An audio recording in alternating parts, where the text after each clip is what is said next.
I pledge allegiance to the flag of the United States of America and to the republic for which it stands, one nation, under God, indivisible, with liberty and justice for all. Thank you for coming. Roll call. Cogswell, Yes, here. Battles, Here. Fratelli, Here. Durbin, Here. Eaton, Here. Ronnie, here, Here. First thing on the agenda is approval of the minutes of September 27th, 2022. May I have a motion? I move to approve the minutes of September 27th, 2022. Second. Any discussion? Roll call. Battles, Yes. Fratelli, Yes. Durbin, Yes. Eaton, Yes. Ronnie, Yes. Whistler. Yes. All right, next up is mayor's comments. Flood update. First of all, there's going to be a meeting put on by the county commissioners. And there will be other organizations, including myself, there. And it's countywide, so that would include all the flooded areas in the county. But if you have any questions, it should be, I don't think it's going to be live broadcast, but you can tune in a few days later for it. CART, our local transportation group, is going to be offering rides, and if you'd like a ride to Joliet, then please call CART at the Community Foundation. As I said, the meeting starts at 7. It should go till 8:30. It's Thursday, day after tomorrow, and it's at the Joliet Community Center. So hope to see you there. Next, and then I'll give our own little flood update. I'm apprehensive to say things that I haven't actually seen happen, because then everybody says, well, why didn't this happen? And I'm like, well, I don't know. It was supposed to happen. But the biggest thing on my plate right now is we're waiting on the results of the debris assessment.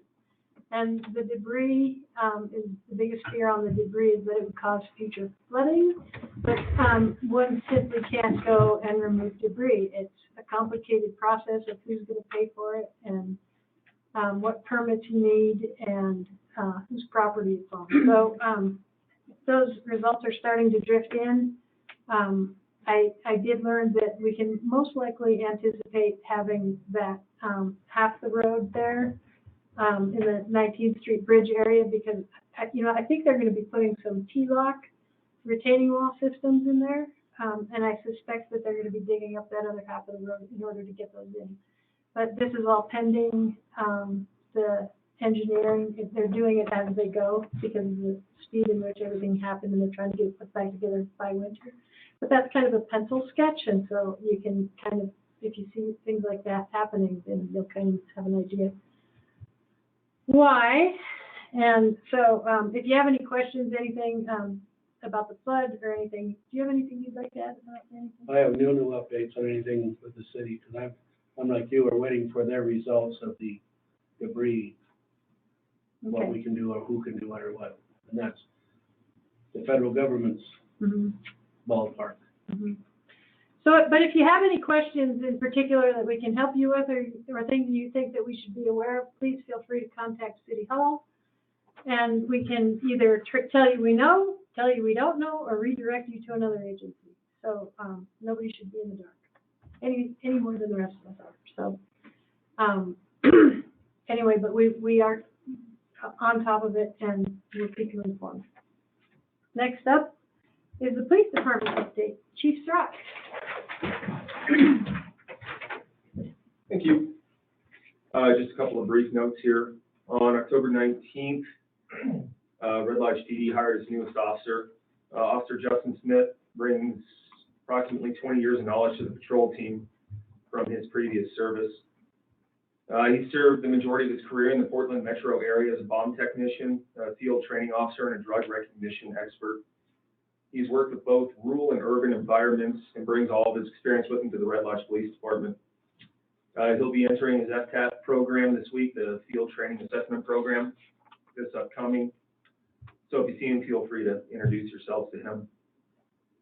Also, we'll soon be reaching out to the public to educate on the importance of residential numeric markings. I'd like to ask the residents to have their addresses visible from the street. This will just expedite response time for emergency services. A lot of times we get called to residences, don't see the house numbers, and it's kind of a map problem when we're, especially when we're responding to an emergency call. So if you go home tonight and notice that you don't have house numbers up, it would certainly help us in the long run if you remedied that. If there's any questions from me, I'll take those. All good? Thank you. Thank you. And so if you see our new officers, then please tell them hello. Next up is public comment. So if anybody would like to make a public comment, please approach the podium, state your name and your address. Keep your comments limited to 3 minutes, and direct them at us. And we're not here to answer questions, we're here to listen to you. So if you have any comments, please come on up. Any comments? Go ahead. Okay. Thank you, Honorable Mayor and Red Lodge City Council members. Montana Department of Commerce has just opened 2 different Montana Main Street grants. One grant is for comprehensive revitalization projects, including downtown master plans and tangible brick and mortar projects. The other grant that has recently opened is an impact grant for downtown revitalization and activating public spaces. The Red Lodge Area Community Foundation is interested in applying for the impact grant, which is due on November 30th. It's a short turnaround. The foundation would like to apply for an impact grant to update the Roosevelt Center's green space. After the flood, the Broadway side was damaged and needs extensive updates. The water and sewer line replacement damaged a portion of the sidewalks, and we'd like to potentially add walking pedestrian paths if funding allows. While the front of the building is torn up, this is an ideal time to install sprinklers, which would help us keep the lawn watered, for new sod, for grass seed. The Chamber of the City of Red Lodge and RLACF are the founding members for the Main Street Partnership, and we have collaborated to get this affiliate designation. These opportunities for funding will help the community meet the goals set by the City of Red Lodge Active Transportation Plan, Growth Policy, Downtown Assessment and Action Plan, and zoning regulations. We have applied for and received Main Street grants for the Roosevelt Center for a parking lot study and a project for the sculpture garden space. This project would be expanding on the outdoor sculpture garden on the Broadway side of the building, which is public green space. We will probably be added to the agenda on November 7th. However, we did want to see if any other projects are applying, as only 1 project per grant is accepted for each community. And this announcement for funding closes by the end of next month, and we announced it like a week ago. Both Montana Main Street grant applications, more information on both those projects are on Montana Department of Commerce's website, and I'm also available for any questions. I forgot my address. You're fine. Kathleen Neely, 519 South Broadway. Perfect. Does anybody have any questions for Kathleen? Would you just forward the impact grant for like language, Sure. Yes, of course. just so we can look at it before the 7th? Sure. Yes. Thank you. Any more comments? Any comments online? All right, then we'll move on. Old business. First up is ordinance 959 draft, establishing a solid waste management system, including collection and disposal of solid waste, adoption of the recycling facility for the collection of recyclable materials, and addition of Title 14 solid waste. Teresa, would you like to tell us a little bit about that? Sure. So it's mainly the same content as was presented in our last discussion, but it's in a much better framework and with some additions, thanks to review and recommendation to the city attorney. So what I'd like to point out is that the definitions are greatly reduced, and the addition of I think the primary piece of information that's pivotal is Chapter 3, Section 1 on page 6, which talks about the condition of the city's acceptance of the operation as its own. So, I don't know if everybody's had a chance to read through this, but you'll see the content is pretty much the same. It's just a better framework, and with the addition of that, that will help us to determine, you know, maybe how we step through this and, you know, continue the discussion and what differences we can make on arriving at a decision. Thank you. So, with this particular draft, this has taken a long time to get this far, and so if anybody has any questions or requirements for information that they would like to have, with regards to this issue, please, voice what that is so that we can get those questions addressed. We'll do a round robin, and then we can have a little discussion.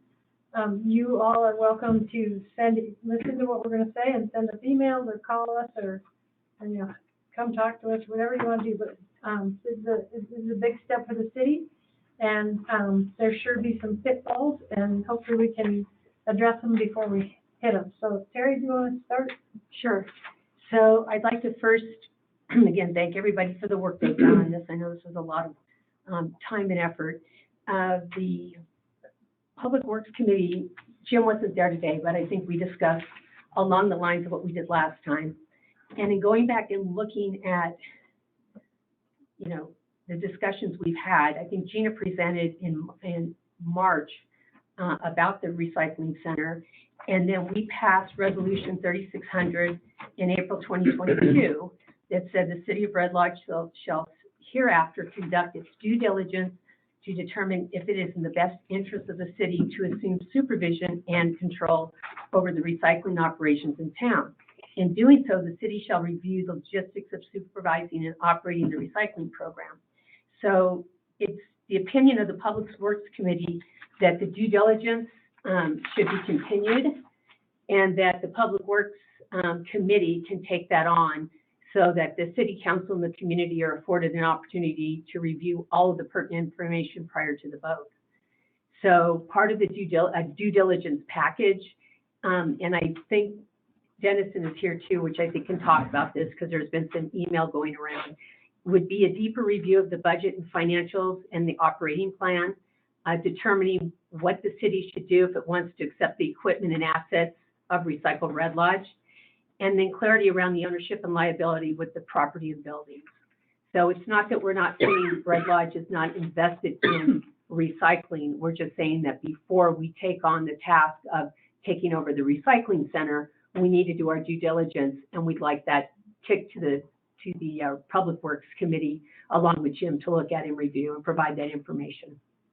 Thank you. Pete, did you have any specifics? Yes, I'm a proponent of separating recycling from any general encompassing of solid waste. But I have to concur with Terry that due diligence is necessary, and primarily I'm recommending that we do a title search on the land and the buildings and the certificate of surveys of Beartooth Industries, the land underneath it, and the recycle parcel.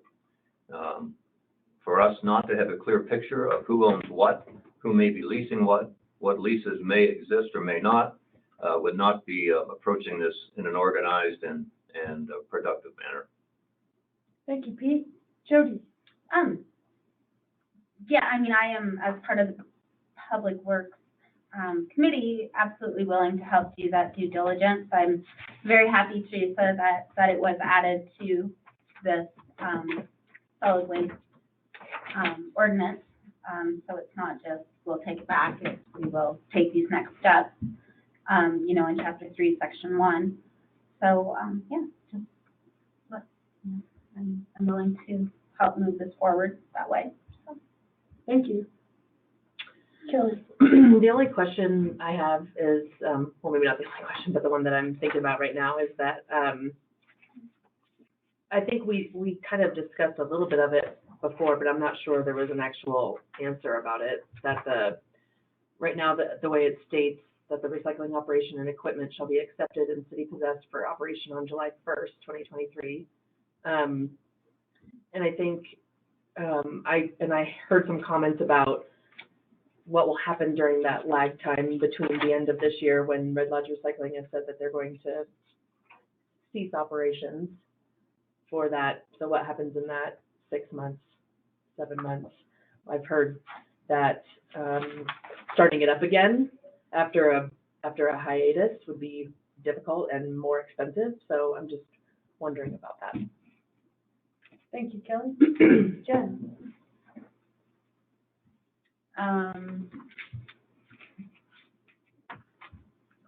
I appreciate the edits that Teresa's made to this ordinance, and I think it's in alignment with the questions that council posed like a month ago at this point.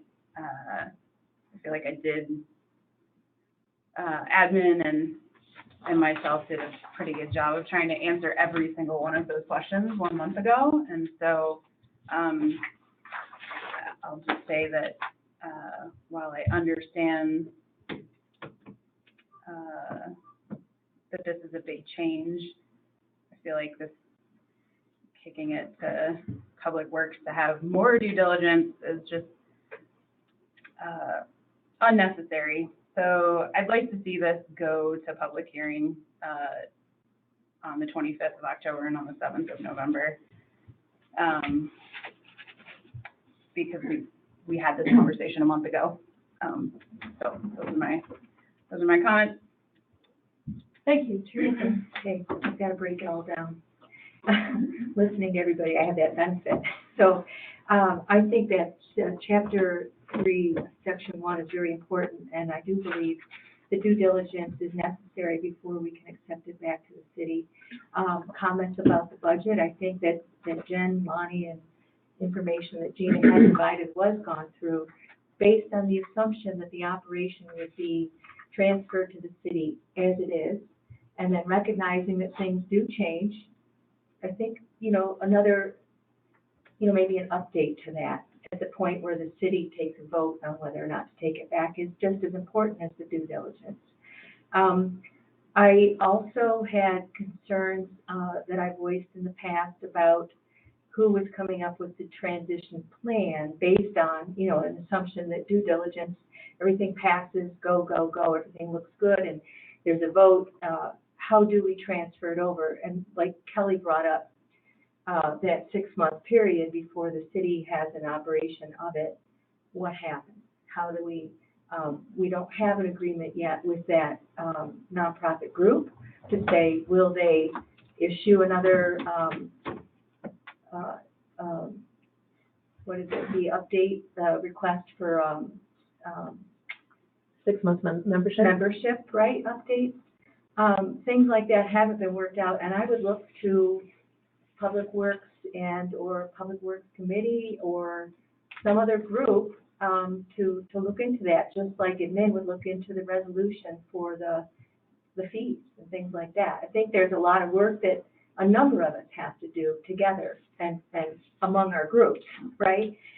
Together but apart, in order to answer everything that is assumed within this ordinance.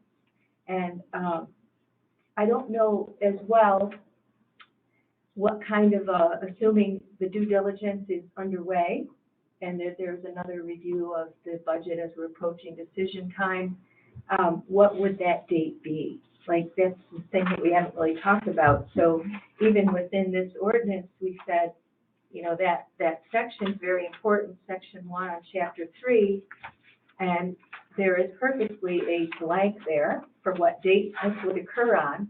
What date would the city council feel that is prepared to make that decision? When could we get the package? When could we have a little bit more understanding about the transition plan, what that would look like in order to make an informed decision and on what date? So I think we ought to take a shot at, get your crystal ball out. How might we step through that together? What might that date be? Okay, thank you. Jim, there was a brief discussion this morning about ownership of the buildings and the property. Do you know anything about ownership of the specific The property? city owns the property and the building. And We insure it, okay, and we've owned it since I've been with the city. there's a funny thing on the cadastral for, I believe it's on one of the listings for the Beartooth Industries property. Yeah, That I'm not sure indicates on- city Which, ownership. For some reason, it's showing that on there, Mhm. but I printed off and I gave it to Pete, and I believe Jen had a copy of it, of the actual tax stuff that states the city does on the land.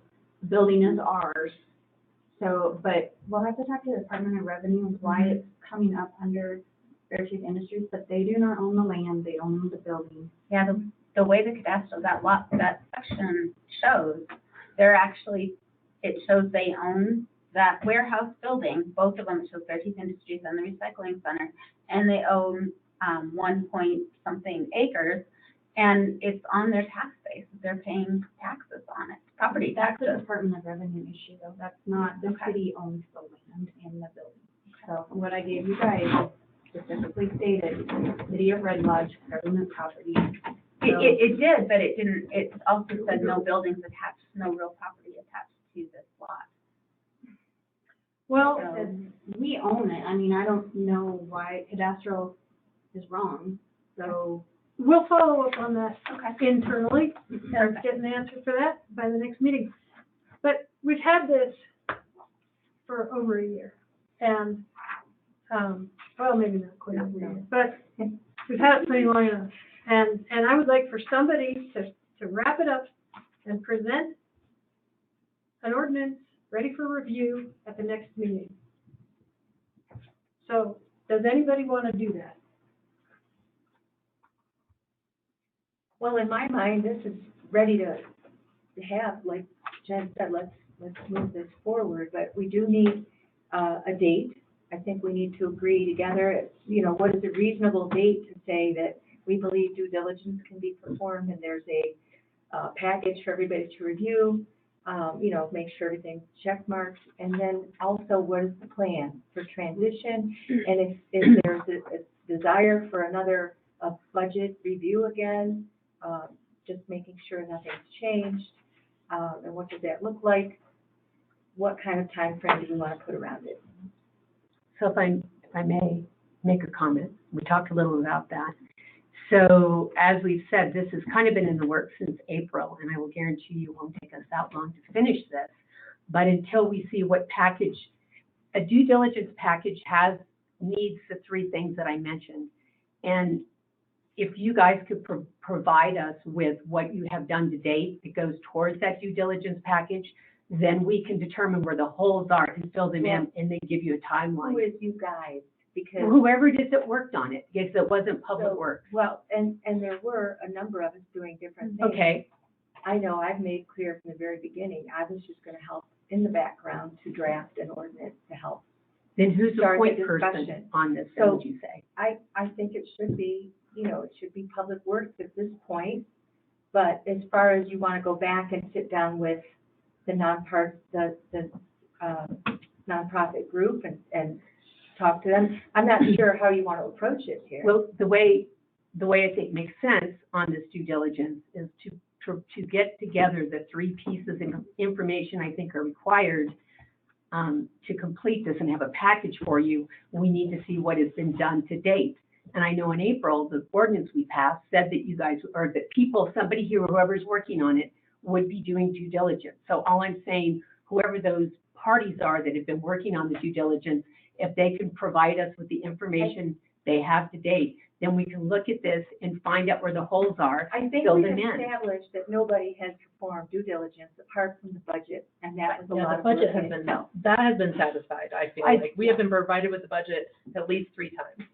I And understand. she's answered questions several That's times. right. So that's part one of it, of the 3, right, that you need? So that's been No. provided. Okay, let me just add something to that. If you look at the budget that we have, the latest version, it still doesn't include all of the employees that are working to date, which is like Ann, That who has worked. changed through time. I know it has, but all I'm saying is we need the current information, that's what I'm saying. I'm not saying anything's wrong with it, but I'm saying we need to make sure that budget is updated and reflects what is currently happening at the recycling center, and then the operations, and look that over based on the number of people that are going to be paying into this, and the city is going to be 4 times the number of people that are currently using this facility. So we need to talk to Jim, what kind of changes or what can we anticipate with that? So I'm saying, I just think that there's a lot of questions that need to be asked up front as part of due diligence. And I can't give you a timeline until I have an understanding of what we have that meets those three criteria. I mean, we sent something to Dennison had posted something that he suggested as part of the due diligence determining what the city should do if it wants to accept the equipment and assets of the Recycle Red Lodge. And we haven't really talked much about the assets. And I think it's perfect if Public Works takes that on. Exactly, but what I'm saying is any information, I'm assuming that as they were working up the budget in other parts of this, different parts of this, because obviously if you have equipment, you have maintenance. I assume that that was all taken into account for budgeting. So I'm just saying, I just want to make sure that everybody that has touched this project to date provides us with all their information so that we can go through that and figure out what's missing. That's all I'm saying. And I don't think that's an unreasonable ask. I don't think it is either. So do you think that Public Works can take that on then? Yeah, we talked about it this morning, and we think that we would be the perfect people to take it on because we can work with Jim.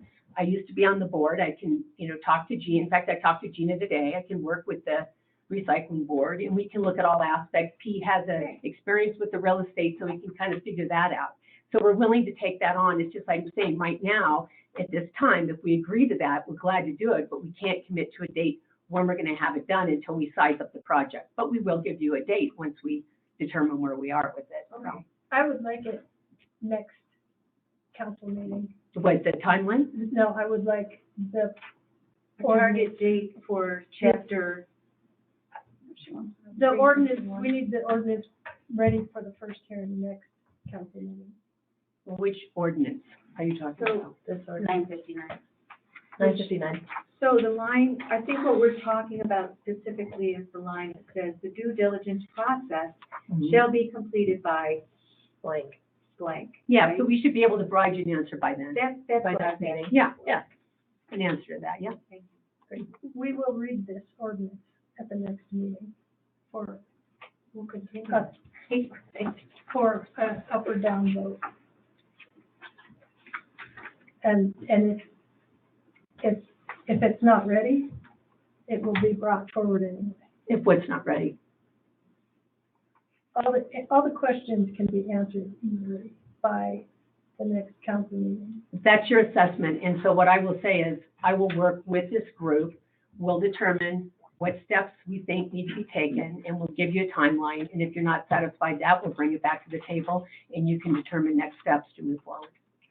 That's about as best as I can do. It will be on the next agenda. Okay? Next up is,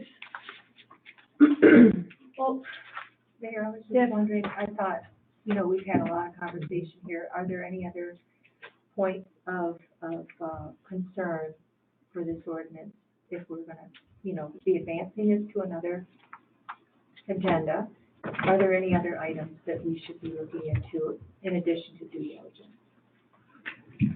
Well, let me just ask a question. The one thing I noticed on just the title, it's assuming that the city is going to take back responsibility for the recycling center.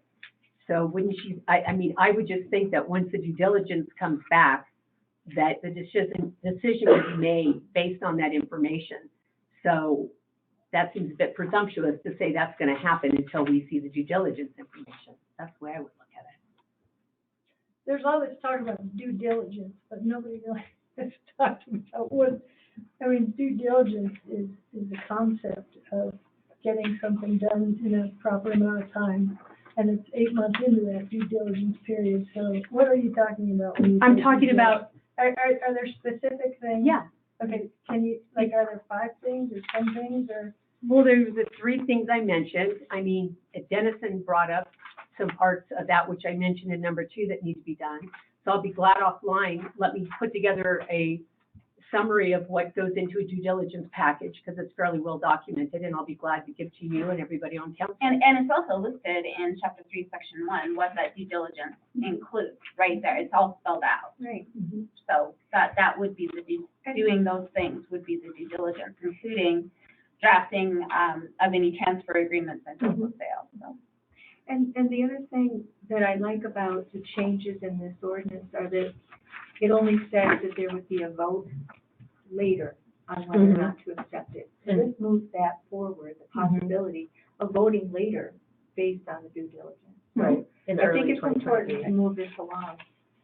And that's why I asked, are there any other gotchas right now, right?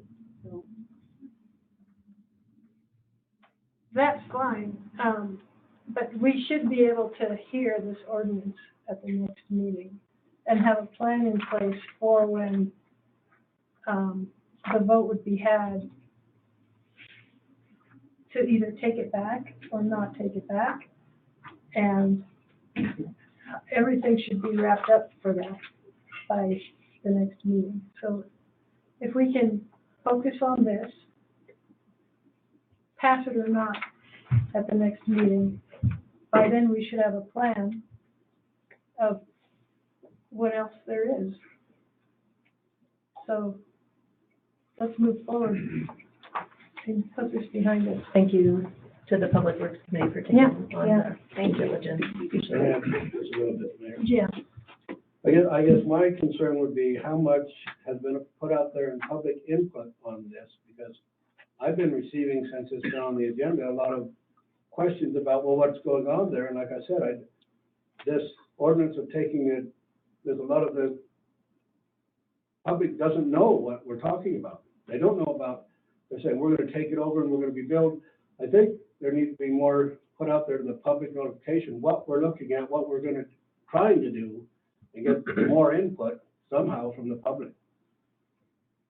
And everything that's been discussed has been discussed in this room, and I haven't seen a lot of it put out there to the actual public, and I think there needs to be more public information put out. That's my take.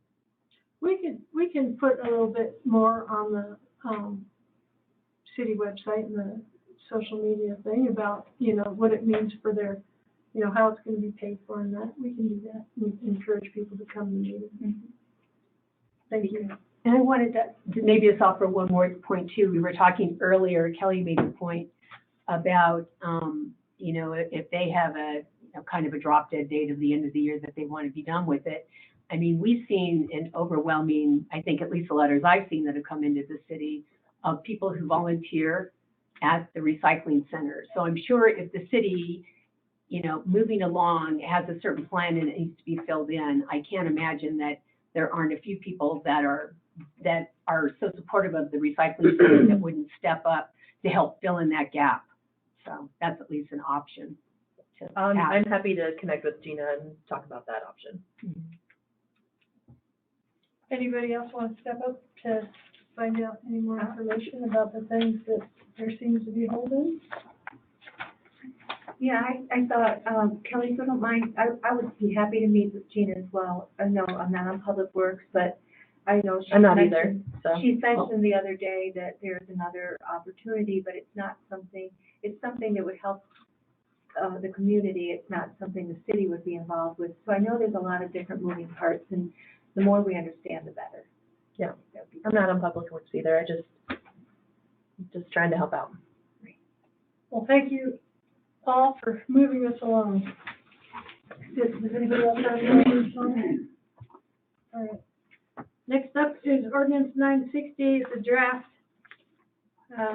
Use of city-owned property. It's a much discussed event update. So Kelly, you want to tell us a little bit about that? Yeah, so as the mayor said, it's a much discussed thing that's been going on for over a year now.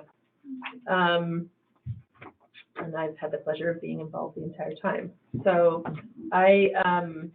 we took a look at several different criteria from different cities, not only within Montana, but outside of Montana. We've taken, for this ordinance, we've borrowed from several places, one of them namely from Whitefish. We didn't take all of it, but there was some really good criteria that we liked in Whitefish's ordinance. We also, next following this would be a new kind of an updated application, and we're also looking at other people's applications and have talked with some of the event people, and Fort Benton's application has risen to the top as one of the best ones that people like. So for this ordinance, as the mayor said, this is a discussion. And so I know I've already received a couple of emails with people's feedback and edits and ideas, which I welcome, and I think that's exactly what we want to do here at council meetings, is hear from the public and get their input on the things that we're looking to legislate. So I'd love to do a roundtable, if like we did with the other ordinance, to hear what thoughts are from the council. And like the mayor said, if, you know, after this discussion, if anyone here in the audience or any of the residents, please connect with us, call us. I know I've had 3 phone calls of today already on this and several emails. So I encourage you to reach out and let us know what you think. Did you tell Teresa you want to start? Oh, boy. Yeah, I know it's not done yet, and that we spent a good chunk of time, and I think we made a lot of progress. I think there's a lot more to be clarified and to discuss as well, because the major change would be removing the responsibility of approvals or denials from city council to the city department heads and ultimately the mayor. So there's a lot of discussion around how we manage that, or if it's a good idea or not. I think that's what was principally liked from Whitefish, and I know that when it was brought up to me, I thought it was a great idea. There's only so much we can do as city council to perform our own due diligence as to what's happening in the city and what conflicts there might be. Spoken more than I should have already. That's quite all right. Are you done? Yeah. All right. Jen? I think this is a great start. I'm excited to see like some of the definitions fleshed out and stuff, and then just the sections that are still waiting for input. The 2 main things that kind of we've talked with the admin group earlier this morning, and also just chatting with staff. I think one of the things that we should think about as we're continuing to draft this is the idea that, as it's written right now, if someone were to submit a proposal that was denied, they have the opportunity to appeal to council, which is a great avenue. I appreciate that that's in there. There is not a mechanism for if an event is approved, but that there are community members who have disagreement with that approval. There's not a mechanism in here for that kind of situation. So I'd like to see that addressed somehow, so that the public has an opportunity on that front to also participate. Otherwise, they'll lose that. I mean, that's one thing that would change if it went from council to the department heads and the mayor for approval. The other thing that was brought up was just that there's a couple of places where it talks about like a 15-day turnaround or a 45-day turnaround for approval, and the staff have talked about, like, depending on what type of application it is, you might need those 45 days, and that might even be cutting it close. 15 days might be fine. It might, a few days might be fine for some things where you're just like, somebody wants to have a reunion that in the park and have the gazebo. So I'd like to see those 2 issues addressed in the ordinance as we move forward. Thank you. Yep. Kelly? I guess the only thing I will add too is that this has not been looked at by Dennison at all yet. So but we haven't done that. And again, I realize that this is not finished at all, but we wanted to move this forward for discussion so that we can get input, because if we don't do that, then we're just, still just talking amongst ourselves. So. Jody? Well, Jen touched on a lot of what my concerns were at the admin meeting this morning, and that was, part of doing this, where it's up to, the department heads review the application. If they have issues, they talk to, the event organizer, who resolve those issues. If they can be resolved, then, and all the department heads are for it, or don't have any issues with it, then at that point it would be approved. But I would like to see, depending on the event, different applications, with different timeframes. You know, if someone's just gonna rent the gazebo at the park, you know, that could be something that Courtney's department could handle, or, you know, Jim's department, park board type thing, because we don't have a parks department.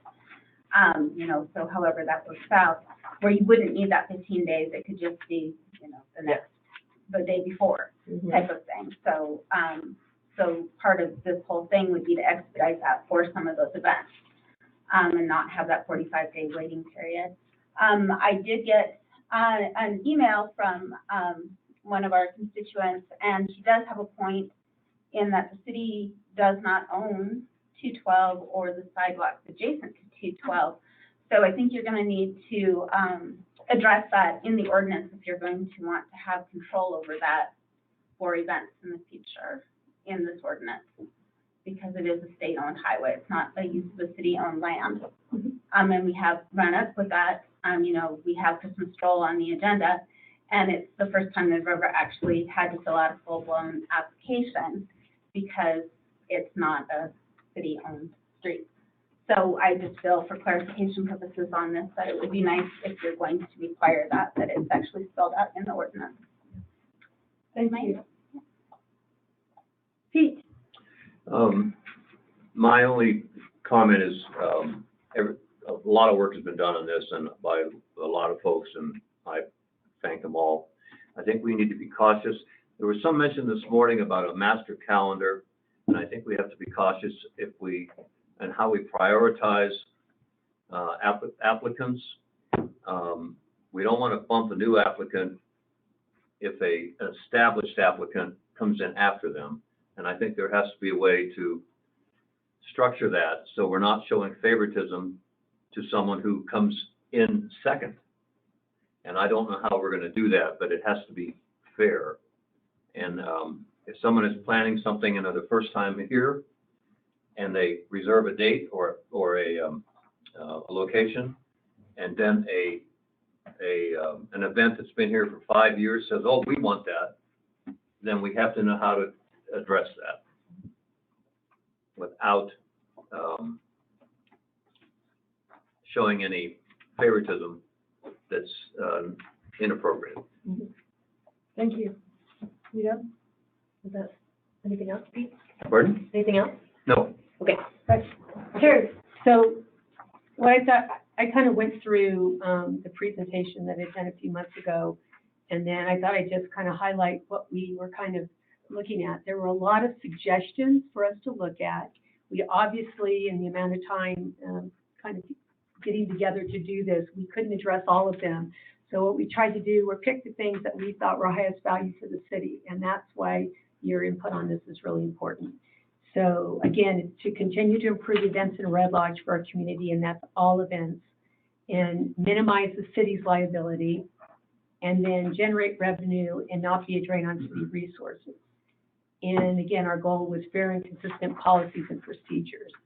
So, so for minimizing liability for the city, and I've kind of run this by Dennis, and I don't know if he wants to comment on it, but having the permit required for the use of property owned and managed and maintained by the city is what we've kind of added in there. So it's broader than just city property. So that was one thing. As they mentioned, we borrowed some of the criteria from Whitefish and exemptions. And let's see, we also were adding in there, and I don't know if did we put it in this thing about, at least on the application part, which I'm kind of working on, was a checklist. And we checked with all the departments on what would be the things that mentally they would go through their head and check off to make sure that this is something that ensures it's a safe event for the city. Again, the idea of the application approval denial coming from the city manager or mayor, in our case it's the mayor and not the city council, was not something that was on the presentation, but it was something that people brought up, which I think if you look around, and most of the cities that I looked at doing the research, that's what they do. It would be like the city manager would make the decision. And a lot of thought behind that, I think wasn't mentioned, is that ultimately it's the city manager or the mayor that has ultimate responsibility on the resources of the city, and it's not the city council. So therefore, it makes sense for the person that's responsible for that, the ultimate manager of all the resources in the city, to make that decision. So I just wanted to give a little bit of background on that. And then, let's see if there was anything else. And then the other thing that's in there, we talked about additional costs incurred by the city, or resource required to ensure the health and safety of the community will be the responsibility of the event organizer as part of the application. So that was another thing that we talked about a few months ago that was kind of woven in there. So I just wanted to point this out. Thank you, Terry. I have a, just a question. The communities that did this, I'm a little squirmish about, me making those decisions. And I don't, it doesn't seem like a great idea. I'm more than happy to do it. I don't, I question the consistency of it, not just from me, but from mayor and mayor. But, and I'm not a city manager, but how many of those communities that you looked at who did put this in the mayor's lap as opposed to putting it in the city manager's lap? I think it was a mixed bag. I don't know the number offhand, but I'm just saying overall of the ones I've looked at, it's usually a central decision point person. But there wasn't one community with a mayor who did that? I think, I remember reading, I don't know which one offhand. I can go back If and you look. saw one, will you send it to me? Sure. Because, I just want to make sure that that's a proper thing for the mayor. So let me ask you a question. So what do you think about this thought process we went through as far as if resources are required for any of these events? Obviously, if we vote an event in, but it requires city resources, we're not the ones that can designate what resources can be applied. That's why we thought the mayor was the person to do that. So what are your thoughts on that? Well, historically, that hasn't really been a problem that I can tell. But, I mean, historically, it goes to each of the department heads, and they give the approval that the council has required, and then the council makes the decision based on those responses from the department heads. But it isn't the business of a department head to make that decision. It's a decision based on the community representatives. And so, I mean, I'm more than happy to do it. Yeah. I mean, if council determines that that's proper, but I don't see that it was a problem before, and so I don't know. Teresa's itching to chime in. I'm sorry. No, you go ahead. In advance. No, I mean, part of that thought process was, the residents of our city, the businesses of our city, they deserve more due diligence than what is occurring now. We get a note back, sure, one word, sure. No problem, 2 words. Like, so, and we're sitting up here making a decision on events that, you know, we're basing on a 2-sentence response. What's that about? I mean, we're uncomfortable with it, just as you would be, but you have the resources to answer those questions and perform that due diligence to give an informed and better decision. Well, that's I think my that's opinion. a fine thing for you all. I would just like to say that, you know, in the communities that do this, I agree, I think we need some, black and white criteria, for the department heads to look at, you know, through the checklist, I guess, you know, to have a good checklist for each department head. Yep. And then to have, I mean, the rules need to be, consistent and they need to be clear. And to me, the way I view it is if the department head says, okay, you know, we can meet all of these on this checklist, we're good. Or if we need more resources for this, then they get to go back to that event organizer and say, hey, you know, for safety reasons, you're gonna need this kind of barricade. You know, if the police department says that, then the event organizer can say, oh yeah, I can provide that. And then he can sign off on it. And if every department head can sign off on that, then really your decision should just be yes. And if they can't, then it's a no, because the conditions haven't been met. Yeah. So to me, it takes out the subjectiveness, I don't, you know, the feedback we've gotten from certain, you know, if people don't want you know, a concert because, you know, or whatever, you know, they don't want live music or it takes that out of the equation. Right, it removes any biases. I mean, it's black and white. Do you meet the criteria? And that's been met and through discussion and checklists through the department heads that have to sign off on it. And that's it. I mean, it's a much more informed decision at the end. Would it be a better process if you could try it, with the department heads and the checklist through council, and then if that was as clean as what you envisioned, then you can. You don't want to do it, it sounds. We can't drive that. No, I'm excuse me, Sheila. I'm apprehensive about the arbitrariness and it being in the lap of one person and that not being consistent over time. And if it were to be done through council with a checklist, then council can witness how well it works, work out the kinks before you pass it on to the department heads. And To me, we have a check on that if it did become arbitrary, because now if, you know, you just decided, oh, I don't like this event, and all the department heads said, yes, I'm okay with it, we've worked out everything, and you say, no, I don't want it, then they can come to city council and we can override you. Because the appeal process is there. Right now, there is no appeal process. If you get turned down for an event, you're just done. We have no recourse as an event organizer. And no information behind that. Yeah, Other it's than just, no problem, and then somebody else, you know, we tend to base it more on how loudly someone is coming in and voicing just their own concerns, but, I mean, we haven't turned down anything anyway, so, I mean, it's about you. Oh, I'm sorry. Yes, we have, but, and there are ways to work in these things for the provision, for public comment, and I think also for, Joe, to your point with, oh my gosh, I'm sorry, that melted away. But we can tune this and really make it work, I think. I hope that, you know, we'll be able to answer as many questions and concerns as possible and keep moving on with the discussion and see what we end up with. have any provisions been made for-profit events versus non-profit events? That would be a part of the resolution for any fees, or the applications would establish any fees and whatnot.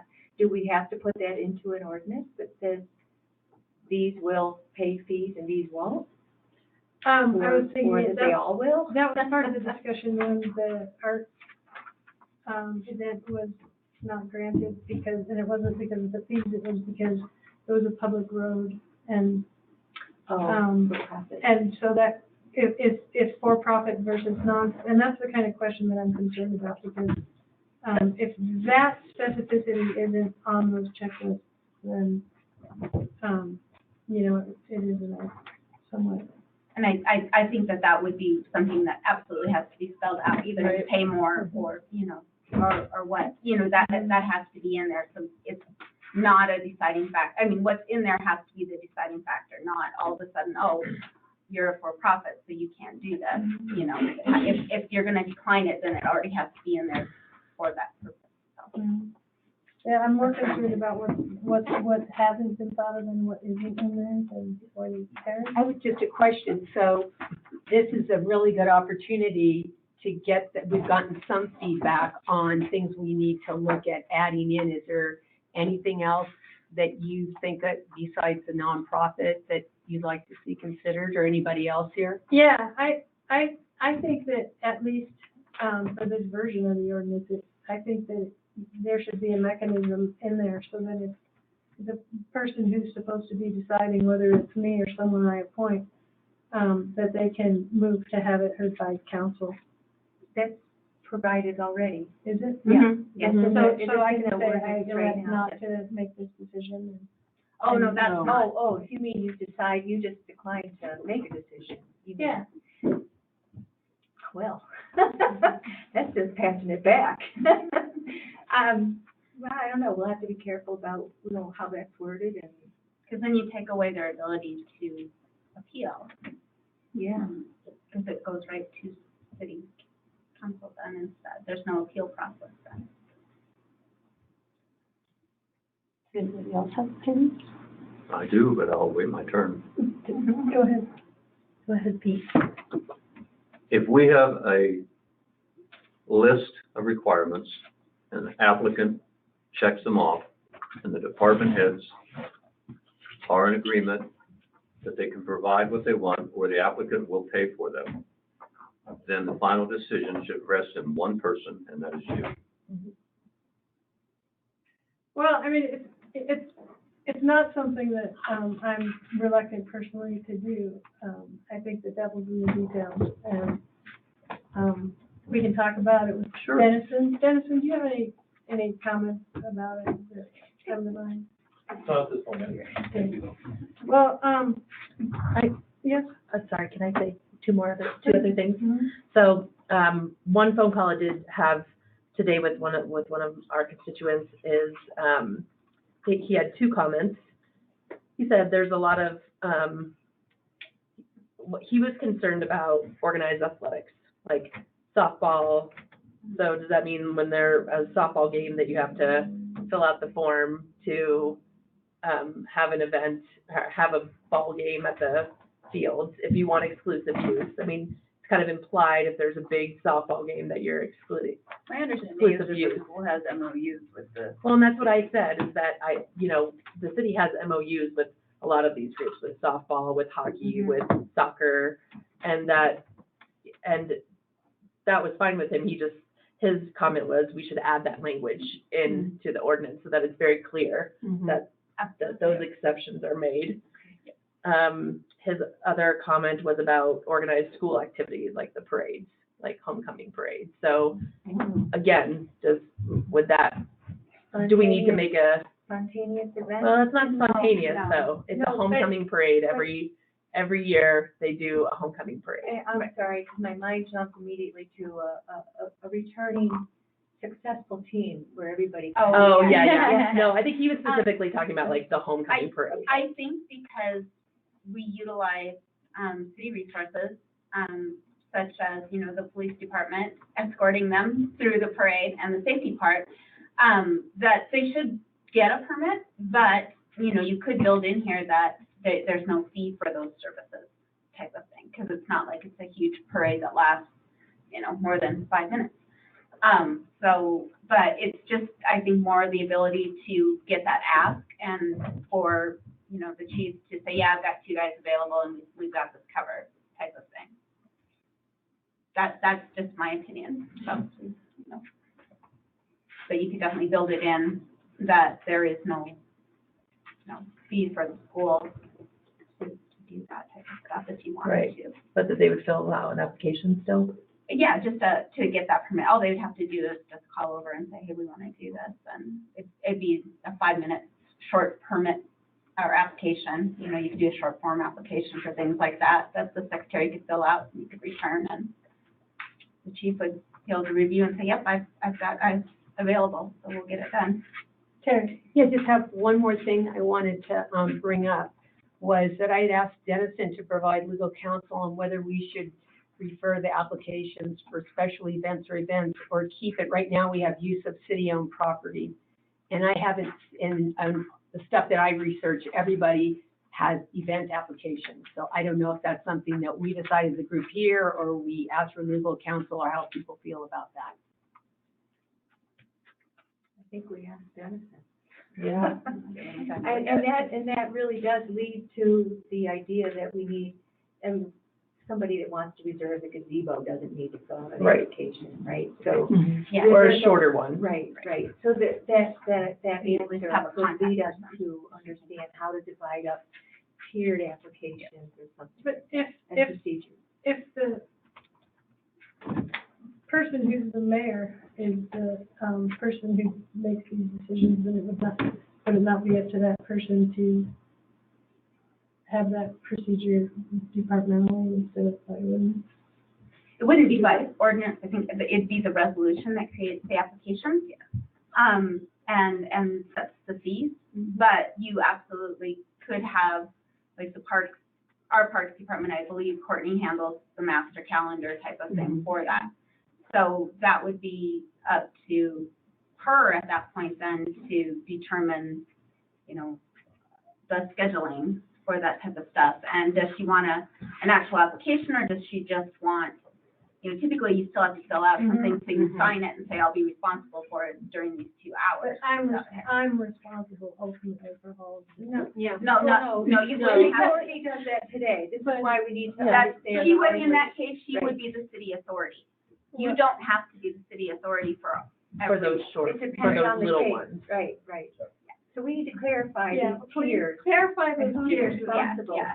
And, I mean, that's the way I would do it, if, you know. But there's many cities that actually do that. They have a couple different forms. They have the short form for, I guess like taxes, right? A short form for park, and that just goes to the Parks Department, and then they have the one for big events, and then that would go through like the mayor. Yeah, we go through every department head that's affected, and then, All right, how much more time do we need to spend on this? Do we have a date that we can, have a ordinance ready to, vote on? Well, Can we we'll come have up to, with we'll have to regroup and take back all the questions, right? Connie, do you Yeah, have put it any- in there. Any ideas?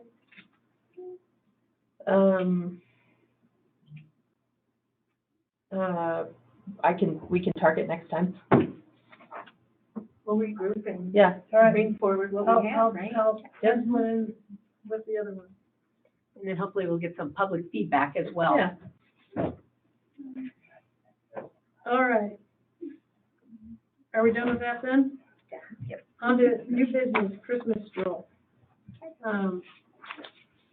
So, Teresa, are you going to introduce this one? Or, no, Jody, don't. yeah, I can introduce it. So, Red Lodge Pride and Beautiful and the Chamber of Commerce are planning, for the regular, Christmas stroll. It's December 2nd and December 3rd of this year. It will be, they're asking for a street closure. It usually takes place around 4 o'clock, is when they close the street, and the stroll, officially begins at 5 o'clock.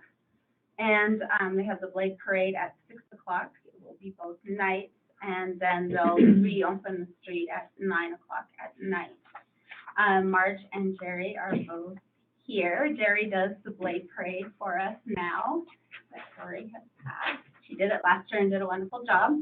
And Marge is here. She's been helping put on the Christmas stroll since its inception.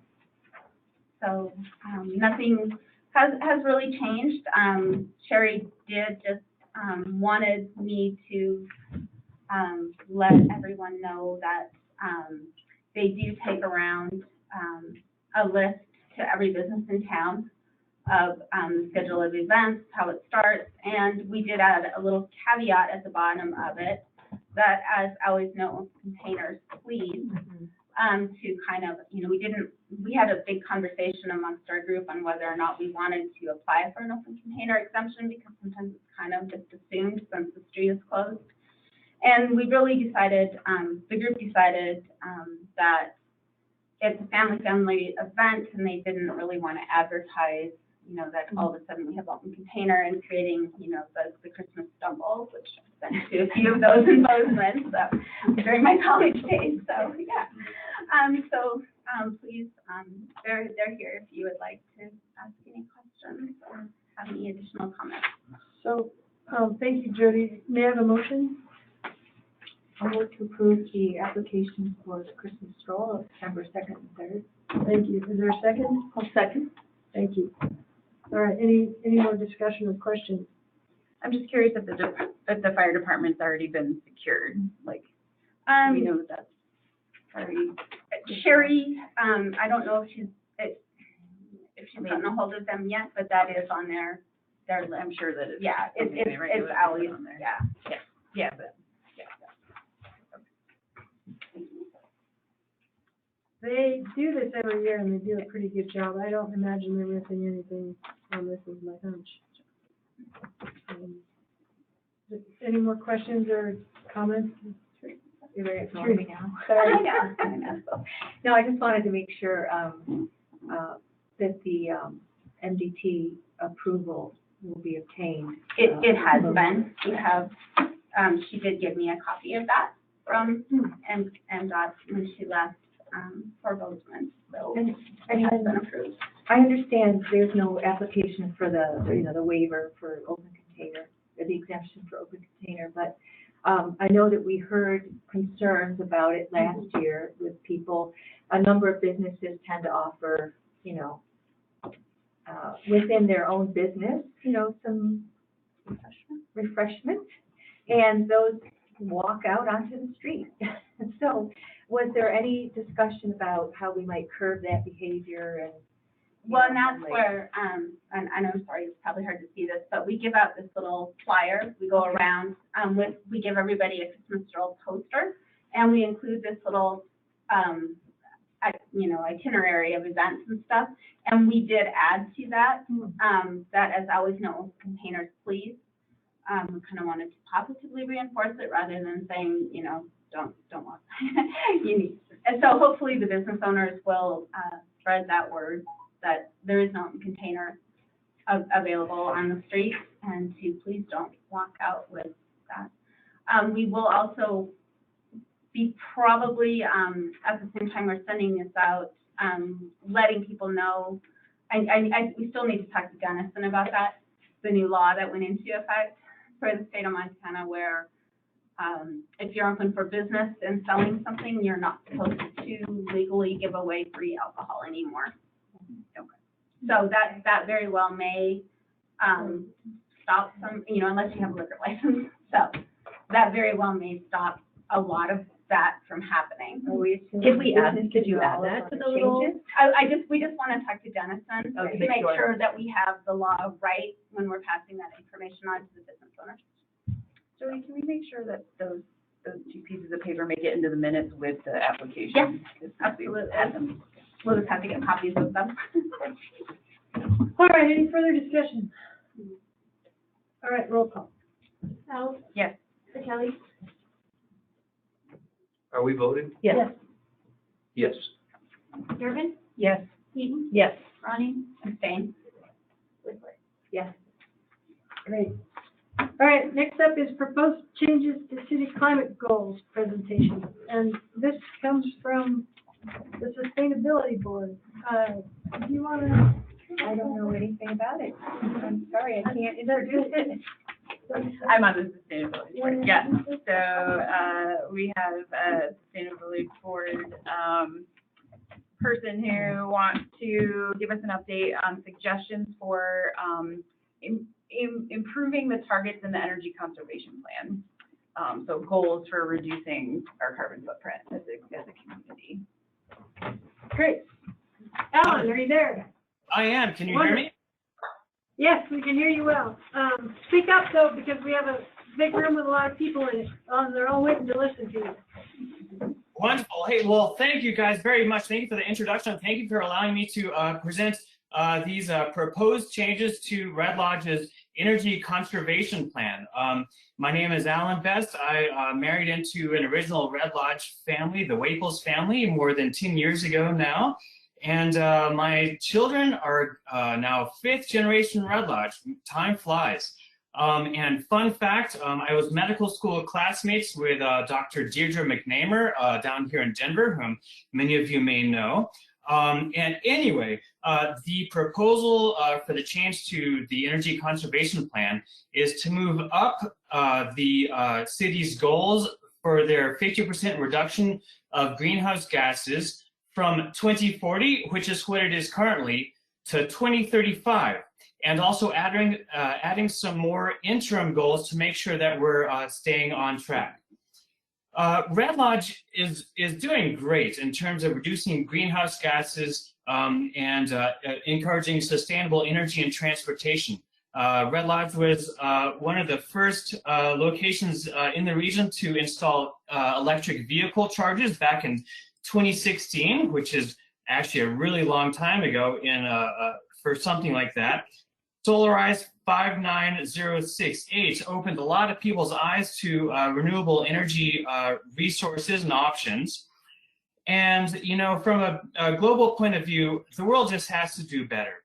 We're not on track to meet the Paris Agreement climate targets of keeping warming below 2 degrees centigrade and preferably below 1.5.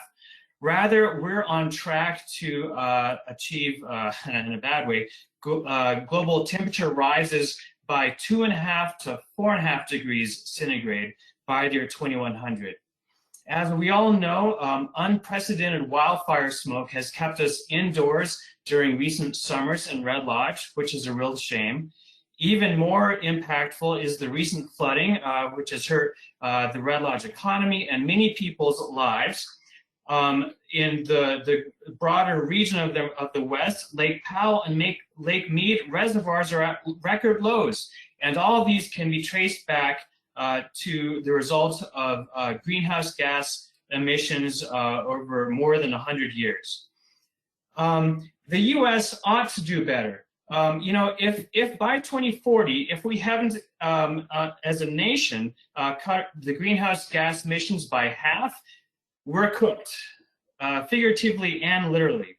The U.S. is right now, the published goals are a reduction of 50 to 52% in greenhouse gas emissions by the year 2030. The U.S. still has the highest per person greenhouse gas emissions, so one could argue that we, the U.S., are the most responsible. Other cities are taking a more aggressive approach, and they're leading the way, and I think Red Lodge has the ability to step up as well. For example, Seattle, they have a goal to reduce their greenhouse gas emissions by 58%, so more than half, by the year 2030. India and China also have very aggressive climate goals. And now here's the good part of the discussion here. Red Lodge can do better. First off, the current energy conservation plan goals have we have already met the first 10% reduction goal ahead of time.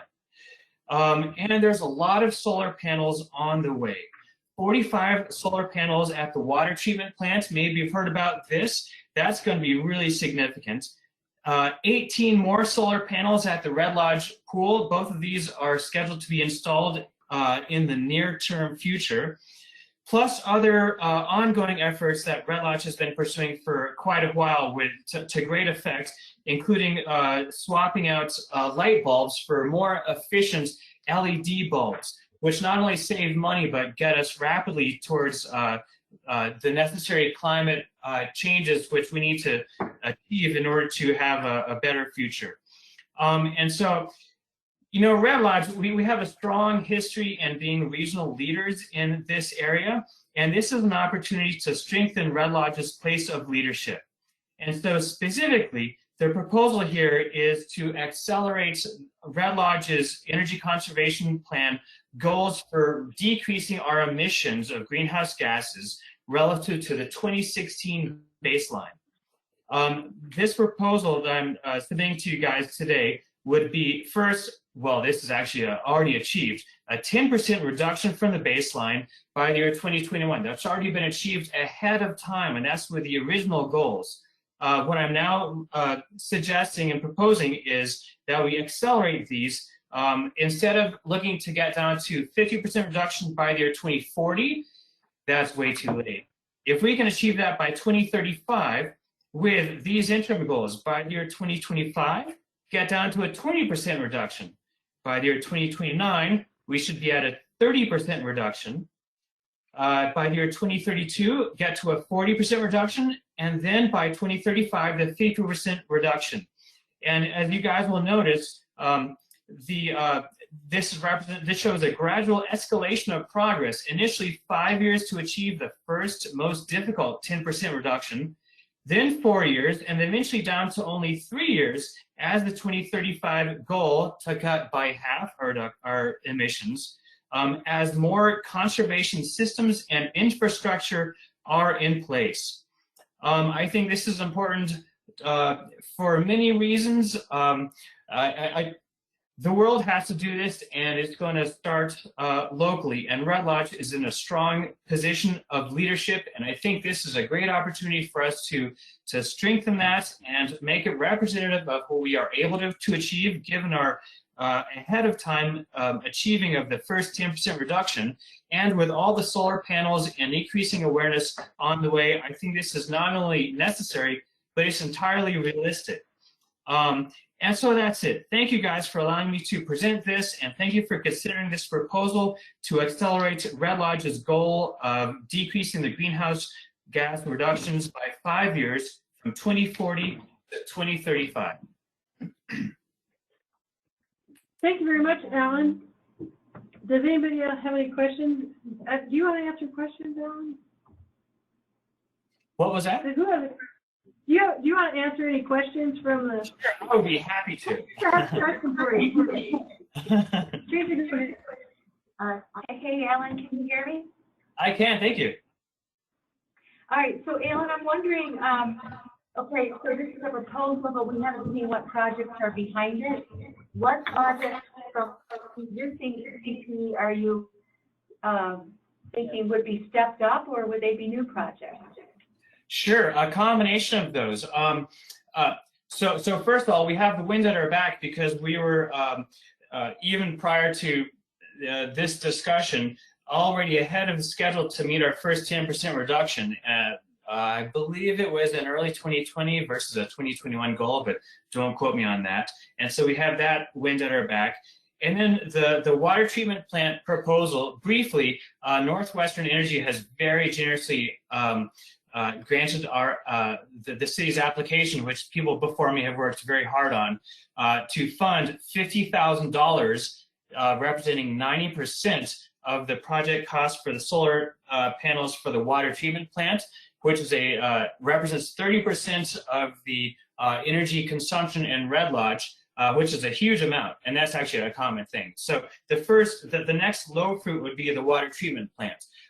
45 panels, which we've already received a very generous grant from, and I think it's very possible we'll be able to redo this exact same grant application, installing more solar panels there at the biggest consumer of energy, not only during the coming 6 months or whatever it might be to get the panels hooked up, but even again after that, until presumably the funding runs out. The next project, the Red Lodge pool, which I'm sure many of us are all familiar with, in addition to its obvious benefits of being a community resource and a place where children can learn water safety, etc., they have been planning, the Red Lodge Pool Board has been planning for quite a while to have solar panels be an integral part of their sustainability program. And then there's plenty of other efforts. The LED replacements, I've seen the block by block progress. Spoiler alert, there's still room for improvement.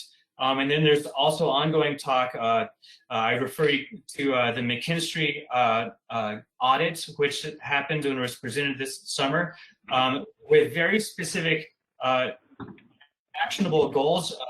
Another example would be insulating the building in which you guys are sitting right now. If it feels drafty, think about the energy which is being wasted as we speak. Let's rephrase that as area for improvement in the city's efficiency. Anyway, back of the envelope calculations, not even optimistic ones, suggest that we're well on our way to achieve these goals of 50% reduction by 2035 rather than 2040. Wonderful, thank you. And if you ever come to the sustainability board meetings, it is pretty interesting to hear about these projects that he's speaking of. And just so you know, the city is working with the pool committee and the sustainability committee and the city planning department to get those solar panels. We're working with Public Works, and we're trying to get those projects moving so that we can realize those savings. So thank you, Sustainability Board, for all your help with those projects. Anybody else have anything like that? Thank you, Alan.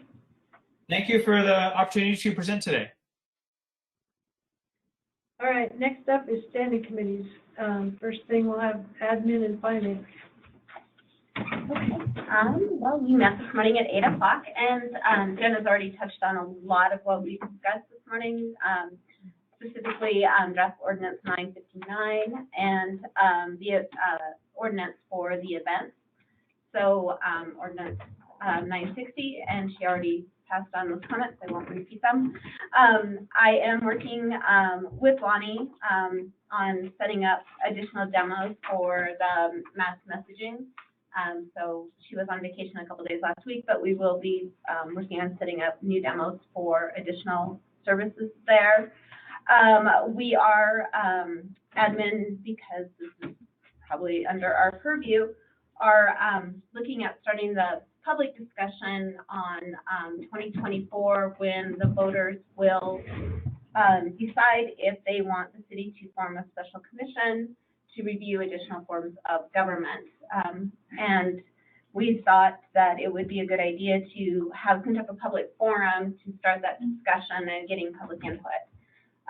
Jen did email the Forum for Provocative Issues to see if this is something that they would like to take up. Don't know that we've heard from them yet or not, but just know that we will be trying to get that public discourse started, so the public is informed about what they're voting for. And update, we also had an update on the admin department and their hiring. They had Monica started yesterday, the new full-time gal. She's also helping the police department, so. Did I miss anything? Any questions or comments for admin committee? I want to add that this possibility of a change of form of government is like turning a battleship. It takes a long time, and it needs to stay on the middle or the front burner, and it needs to go out to the public and get a lot of feedback. And I think the second forum would be the time to bring over somebody from Bozeman. Dan Clark. Yep. All right, Public Works. Okay, so we met today. I don't know if we mentioned this last time, but we were looking to see if we needed to get any kind of approval to attach the capital improvements project update that we generate. And so we got the okay from Dennison, so that should be available for people to look at that. And that's based on the input we get from Jim as far as where they've gone in that public works projects. The other thing for us, a big discussion, we've already talked about, was the recycling program and taking on the due diligence for that. So we're glad to do that. And for further discussion, one of the things Jody had brought to our attention, and I know that the the Red Lodge Foundation brought this up today too, was this Main Street grant. And so there may be opportunities through the Montana Department of Commerce Main Street grants for the city. And so we'd like to next year, starting next year, start having a discussion as a city council to see what kind of grants we might want to apply for, and then work and coordinate with other entities in the city. Since there can only be one per town, but that would help us when one of the things we talked about, and Jody had brought up, which I think was a really good thing, is just having bathrooms downtown for people, so they don't have to go all the way down to the end or north of town for that. So that may be something that we'll explore after the first year. So that was it for that. Any questions for the Public Works Committee? I have a question for Jim. Is our new plow here yet? It will be, it's being shipped on the 1st. Wonderful. Did you say the updates for the CIP are now available on the website? Yeah. Great. Yeah, with the meeting minutes. Thank you. With the meeting minutes for your meeting? Yeah. Okay, got it. The update will be available at the desk, On what? at the front desk. If anybody wants to come see it, it'll be in the front office. Oh, okay. All right, any more questions for Public Works? Okay, next up is Public Health and Safety. Okay. So public health and safety, I wasn't able to attend the Rural Fire District update, but I emailed them and there wasn't anything I think that's that pertinent to this group. So if there is, I'll report it next time. Chief Schrock was there, and he talked about having the new admin support, which was mentioned earlier, which is a real win for police department, and that also on paper, the Red Lodge Police Department is fully staffed. So that's another good thing. In reality. Yeah. Right, they're coming. And then one of the things, we're always looking at, we talked a little, I guess we didn't this time talk much about events permitting, but we did talk about ordinances. And one of the things we were kind of talking about, we have a committee now for short-term rentals, and we were talking about public safety, and the kind of two came up together. And Teresa had agreed to address public safety by the end of the year to generate an ordinance that requires short and long-term rental owners to register with the city the number of units and the number of people occupying the residence. so that can be used by various organizations within the city.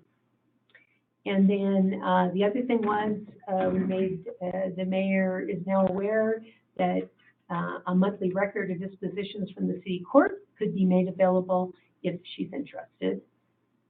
And the other thing we talked about, again, were just kind of public safety messages around the pamphlets, some of the scamming that's happening to seniors, the 123 number, and all of those things that Chief Schrock incorporated in his earlier presentation. So I think that covers everything. Thank you. Any comments or questions for public health? Thank you to Public Health and Safety for being willing to write that ordinance on number of people and number of occupants per unit. We will definitely, STR committee will definitely be happy about that.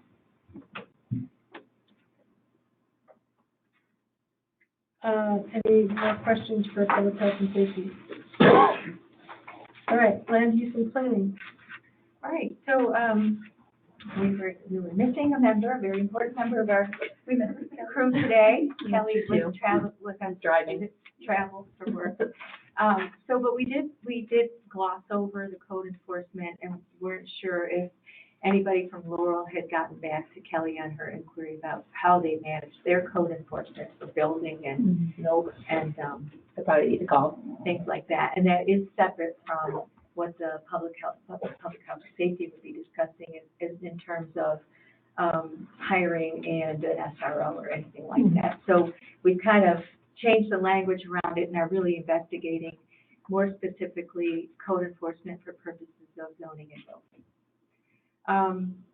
We also talked about the use of city-owned property ordinance draft and some of the views that have been voiced by admin have been captured, so we'll bring those to our next session, so I won't go into those again. We did talk about the Highway 78, the lower portion of Brewery Hill and the inquiry there, and more than anything, clarifying who takes those next steps, what's next, because Kelly did follow up with the MDT and determined that a encroachment application would be needed, but it's something that truly would belong to the city, and there'd be a number of collaborators on that, and so it's going to take some time. The city would probably be looking for money from the URD as well as Alpine Basin developers, and a conceptual design or some guidance from BRTA as to what that would look like. So there's nothing more for the standing committee to do. So that was that update, and then lot aggregation guidelines. I had misunderstood Courtney before she left. She had passed a markup of everything she thought could go into the guidelines, and so did Dennison. So Dennison, I'll be seeking you out again shortly, and we'll pick that work up. And then there was also some confusion about a swap. We added this as a new item to our discussion today. A land swap, some people may have been hearing about this out in the ether around Red Lodge. There is a property owner that is looking into the possibility of a land swap with the city and had, out of courtesy, begun asking neighbors what they might think about it or how it impacted them. And so there is no formal proposal yet to the city. When there is, there would be a vote among city council that would have to be moved forward by city council and following MCA or Montana State Code. So there's some guidelines that we could possibly be asking our city attorney to provide to us if we should be presented with a proposal. Did I get that right? So, just to clear up some of the rumors. And then also I mentioned in our committee meeting that the Red Lodge Dark Skies group has been working on revisions to the lighting ordinance because we did not meet the criteria even after 6 months of work, and bringing that through planning and then city council.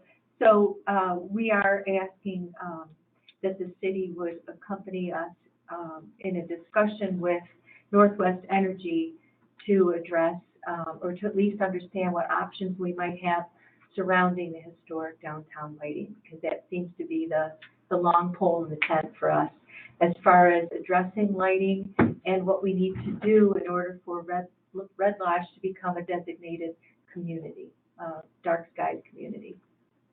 Let's see what else. I think that was pretty much it.